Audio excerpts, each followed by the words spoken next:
दिल्ली की शराब पॉलिसी को लेकर कांग्रेस के वरिष्ठ नेता अजय माकन ने आज कई सारे खुलासे किए हैं और ये प्रेजेंटेशन के माध्यम से इसमें जो सबसे बड़ी बात उन्होंने कही है कि दिल्ली की जो लीकर पॉलिसी है वो दिल्ली के मास्टर प्लान का वायलेशन है। खुद माकन साहब हमारे साथ हैं।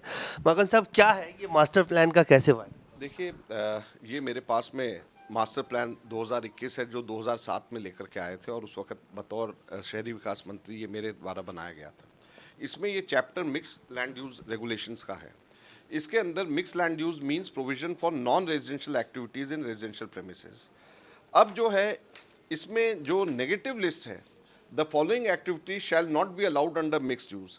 इसमें लिकर शॉप जो है ये 5वें नंबर पे है और लिकर शॉप जो है वो अलाउड नहीं है रेजिडेंशियल प्रेमिसेस के अंदर, रेजिडेंशियल इलाकों में। तो ये सीधे सीधे 460 जो खुले हैं 849 में से जो टारगेट था वो सीधे सीधे मास्टर प्लान का वायलेशन है।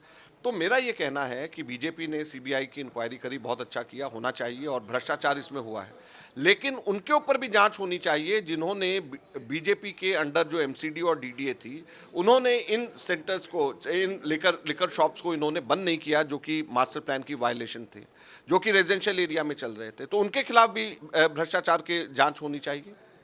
सेलेक्टिव इन्वेस्टिगेशन नहीं होना चाहिए। जो एमसीडी और डीडीए में जो लोग इसमें इन्वॉल्व थे उनके खिलाफ भी होना चाहिए, क्योंकि उनको सीलिंग करनी चाहिए थी। क्यों नहीं उन्होंने उस वक्त सीलिंग करी?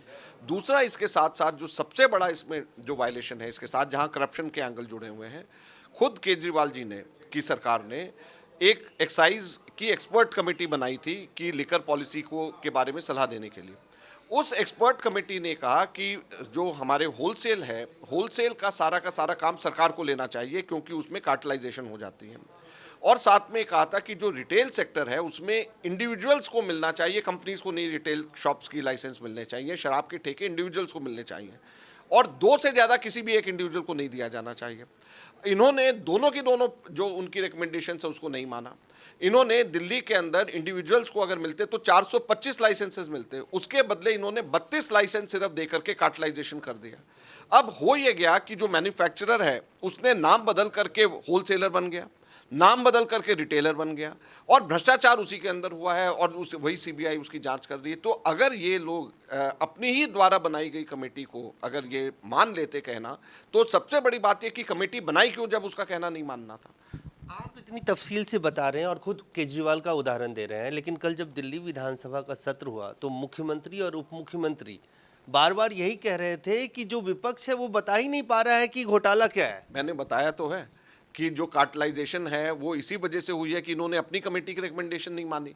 जब कमेटी ने ये कहा कि होलसेल ट्रेड कर्नाटका मॉडल जो बहुत पहले से हमारे टाइम से ही चल रहा है, जो सरकार की एक एजेंसी है, उसको चलाना चाहिए ताकि कार्टलाइजेशन ना हो। जब उसने ये कहा कि रिटेल 2 से ज़्यादा किसी आदमी को नहीं दिया जाना चाहिए, 32 इन्होंने बना दिए, 25 30 लोगों का इन्होंने कार्टल बना दिया, तो हो गया घोटाला उसी के अंदर।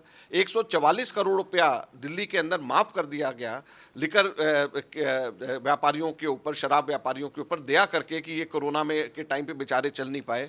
तो जो हमारे छोटे छोटे पान की दुकानें, कपड़े की दुकानें, किराने की दुकान वाले जो लोग थे जिनकी दुकानें बंद थी और फिक्स चार्जेस बिजली के उनको देने पड़ रहे थे, उनके ऊपर इनको दया नहीं आई। शराब के व्यापारियों पे इनको दया आ गई। इनको स्कूल के लोगों पे, चलाने वाले लोगों पे दया नहीं आई जिनको टीचर्स की तनख्वाह देनी पड़ रही थी, फीस नहीं आ रही थी। इनको किराएदारों पे दया नहीं आई जिनको किराया देना पड़ रहा था, काम धंधे उनके बंद थे। इन लोगों पे दया नहीं आई। इनको शराब के अपने माफियाओं पे दया आ गई और 144 करोड़ रुपया उस एक में और 30 करोड़ रुपया जिस बेचारे का एयरपोर्ट के ऊपर ठेका नहीं खुल पाया, उसको जो है 30 करोड़ रुपया उसका माफ कर दिया। तो एक आखिरी सवाल, अरविंद केजरीवाल को आप डिबेट के लिए चैलेंज करेंगे, समझाएंगे उनको कि क्या घोटाला है? आप अरविंद केजरीवाल जी अच्छे खासे समझते हैं, रेवेन्यू सर्विस से निकले हुए हैं, उनको अगर नहीं समझ जाए तो किसी को भी समझ नहीं है। उनको तो जो है सीधे सीधे मनीष सिसोदिया को हटाना चाहिए अगर फाइल्स पे उनके साइन है। और उनकी अपनी पुरानी बात उनको मैं याद कराना चाहूँगा, जब उन्होंने कहा था कि मंत्री को हटा देना चाहिए जैसे ही कोई आरोप लगता है। तो केजरीवाल जी को मैं कहूँगा वो याद करें और मैं उनको कहूँगा अगर उनको समझ नहीं आ रहा तो आइए डिबेट करते, मैं समझा देता हूँ कहाँ पे घोटाला हुआ है।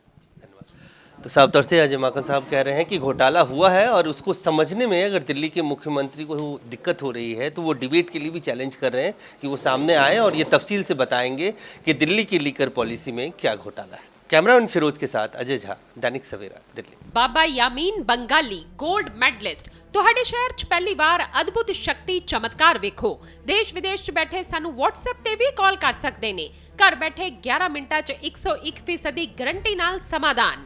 ਵਸ਼ੀਕਰਨ ਅਤੇ ਮੁਠਕਰਨੀ ਦੇ ਮਾਹਿਰ ਸਭ ਤੋਂ ਪਹਿਲਾਂ ਕੰਮ ਕਰਨ ਦਾ ਵਾਅਦਾ। ਨੌਕਰੀ, ਪ੍ਰਮੋਸ਼ਨ, ਕਾਰੋਬਾਰ 'ਚ ਪਰੇਸ਼ਾਨੀ, ਘਰ 'ਚ ਝਗੜਾ, ਬਰਕਤ, ਔਲਾਦ ਕਹਿਣੇ ਤੋਂ ਬਾਹਰ ਹੋਣਾ, ਕੋਰਟ ਕੇਸ, ਤਲਾਕ, ਪ੍ਰਾਪਰਟੀ ਡਿਸਪਿਊਟ, ਗੁਪਤ ਰੋਗ, ਪੁਰਾਣਾ ਦਰਦ, ਪਤੀ ਪਤਨੀ ਚੰਬਨ, ਜਾਦੂ ਟੋਣਾ, ਮਨਮੋਹਣੀ ਵਸ਼ੀਕਰਨ ਕਰਵਾਉਣਾ ਜਾਂ ਤੁੜਵਾਉਣਾ, ਸੌਤਨ ਦੁਸ਼ਮਣ ਤੋਂ ਛੁਟਕਾਰਾ ਸਦਾ ਲਈ, ਰੁੱਸੇ ਨੂੰ ਮਨਾਉਣਾ, ਪਿਆਰ ਮੁਹੱਬਤ। ਬਾਬਾ ਯਾਮੀਨ ਬੰਗਾਲੀ 9643503221।